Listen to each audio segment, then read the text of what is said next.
am delighted to introduce Billy Kametz and Erica Lindbeck together in a live Q&A spotlight.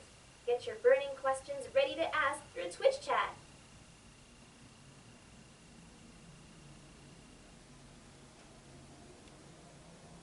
And so we are actually live. Hello, hello.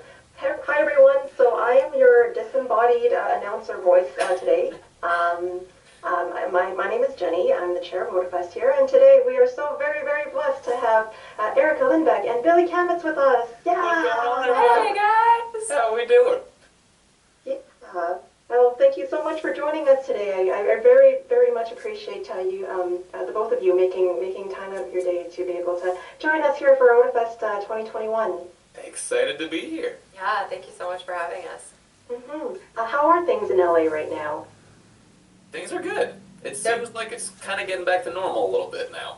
Some semblance of normal, yeah. I mean, we're doing better than we have in the last year and a half, so Yeah. that's saying something, yeah. It's a weird time, though, because we're all just so set in our ways, it seems like now, so getting back to, wait a minute, I can, like, go to this restaurant and sit down, and that's an okay thing to do? It just kind of feels weird. Yeah. Oh man, I must admit to being a little bit jealous here. We're not quite as open here in Calgary yet. Our home is the Calgary Talus Convention Center here in Calgary. That's where VoterFest usually happens, and it's still the city's largest vaccination site right now. So yeah, I'm actually scheduled to go get my poke on Monday after a stream here. First but dose? I've seen some pictures. Yeah, first dose. Nice. Awesome, congrats, it's amazing. Thank you. I'm looking forward to being able to safely see my friends again. Yeah. As somebody who's really, really bad at getting shots, I can tell you it's really not bad at all. Oh, good, good. I usually I'm pass out during these things, and I was totally fine. They take good care of you. Okay, to the folks who have joined us here on chat here, please, if you have questions that you want to ask Billy and Erica, just type them out. I'll be keeping an eye on chat here, and I'll be feeding your questions through. But just to start us off here, I've got a couple of questions lined up here, but please do send your questions through. This is your chance to ask Billy and Erica your burning questions, anything you've ever really wanted to know. But I'm going to start off with a couple of tame ones here, though. So first off, tell me how did you get into anime voice acting, Erica, and then we'll go with Billy. Sweet. Well, I had always watched anime as a kid.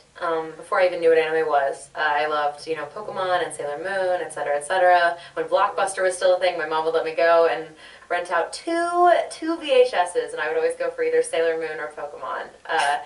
And then I graduated to the tougher stuff, like Yu-Gi-Oh. And then I stopped watching it, and then I started again with Naruto when I was like 14 years old, and fell in love with it again. Point being, I also, in tandem with that, had been doing a lot of theater. It was like the only thing that I enjoyed. So I decided to move out to LA because I got into UCLA, which was a very good theater program. And the last couple years that I was there, I also play a lot of video games as well, and I've just always been a big fan of animation in general. So I decided, if I'm going to go for on-camera acting, I might as well also pursue voiceover as well. You want to have a bunch of different irons in the fire, don't put all your eggs in one basket, so to speak. So I made voiceover demos, and that was kind of the thing that took off for me. And my first job actually was an anime called Capellion with Bang Zoom. So that was my first anime job, and that's kind of how I got into it. But I think because I watched so much anime, I really understood the world that I was to be living in when I would audition for those kinds of projects. So anime specifically, I would say that's how, yeah. Oh, getting to live the dream, going from renting Blockbusters to actually voicing it. Oh, living the dream, Erica, living the dream. Yeah. How about you, Billy? So I also kind of came at it from a musical theater perspective. So I wanted to do voiceover since I was in like 3rd grade, and just kind of chalked it up to that's never going to happen. There's only a couple people that do that, and they take all the jobs and blah blah blah, and all excuses.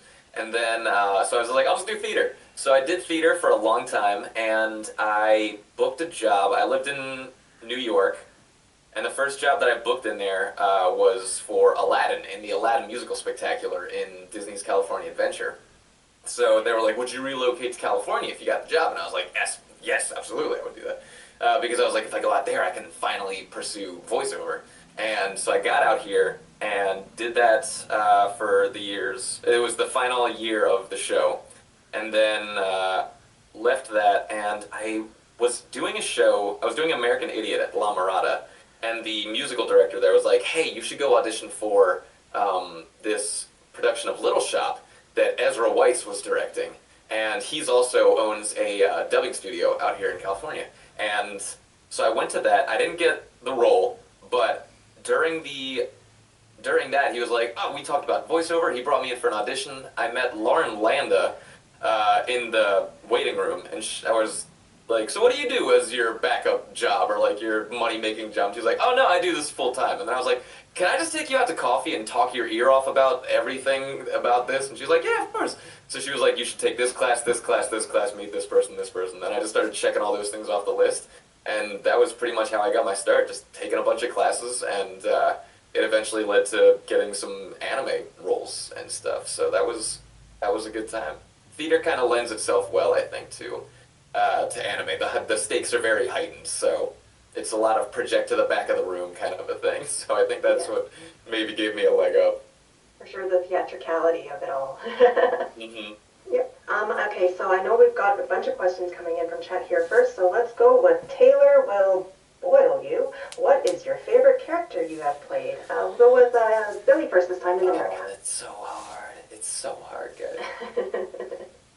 You're gonna have to choose a favorite child, I'm afraid. I know, that's what it's always like. I don't have a favorite, but I will say that the ones, if I had to choose one, I would have to say Josuke and JoJo's Bizarre Adventure, because that was kind of my first big opportunity, and coming off of something like Aladdin, where I played the same 45-minute show 4 times a day, 5 or 6 times a week for an entire year, and then getting to do 49, however many episodes are in season 4, like 49 episodes of an entire arc that I got to perform over the like course of 9 months, and just like live with a character and grow with them, and that was just an incredible experience, and I feel like that opened a lot of doors, and it was just, yeah, that's something I'll never forget. So if I had to choose, which I hate to do, but yeah, I would say Josuke was a big one. Very cool, very cool. Erica, for yourself?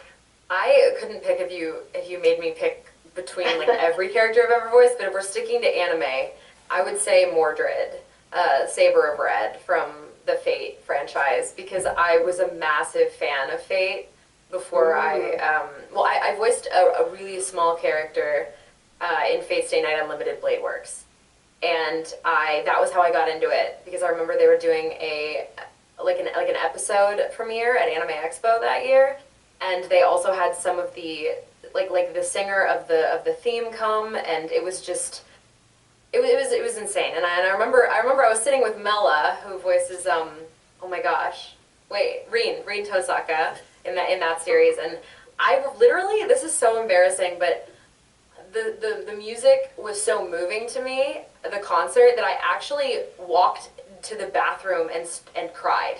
Like I'm not even kidding. That's how much I love anime. Like that is, I feel like anime can move you in ways that other forms of media just like can't. So anyway, but I had done this really small role in that show, kind of a one-off. I believe her name escapes me, but she was one of the students in school. And anyway, a few years passed, and I ended up getting cast without an audition as Mordred in Fate Apocrypha. And I actually hadn't done my research, and I didn't realize that there were other Sabers. And I had always said, I love Kari Walgren as Artoria, and I never thought I'd get a shot at voicing a Saber. And then being cast as Mordred, who's just the sassiest character of all time. Like, she's legit just me. And again, I cried when I got the email. I was like, oh my god, I'm getting to voice a Saber. I can't believe it. Yeah, I've cried on many a panel talking about Mordred, but yeah, that's probably my favorite character. The character that I'm most, I would say, connected to. Like, getting in the booth, it's like putting on a pair I know I'll never be the same. Shook my world so hard again. Wish I washed away my sins. He's a dead man walking, blank stare in his eyes. Should have given up on the ones I trust. Never should have been surprised when they shot him